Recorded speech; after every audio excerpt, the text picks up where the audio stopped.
50,000 ரூபாய் நோட்டுக்கட்டை காண்பித்து பரிசு அறிவித்த பாஜக வேட்பாளர் செந்தில்நாதன் உள்ளிட்ட 5 பேர் மீது வடமதுரை போலீசார் வழக்கு பதிவு செய்துள்ளனர்.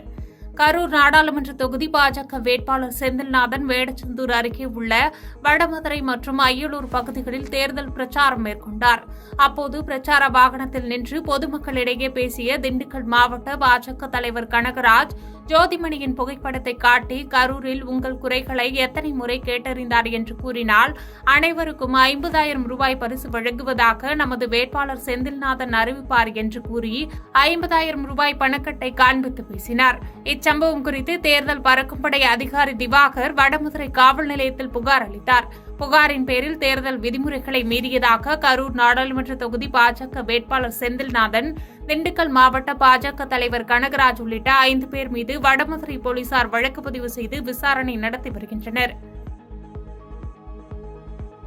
பாதகம் செய்பவரை கண்டால் நாம் பயங்கொள்ளலாகாது பாப்பா, மோதி மிதித்து விடு பாப்பா, அவர் முகத்தில் உமிழ்ந்து விடு பாப்பா. அண்மை செய்திகளை உடனுக்குடன் தெரிந்து கொள்ள இணைந்திருங்கள் இயம்நாடு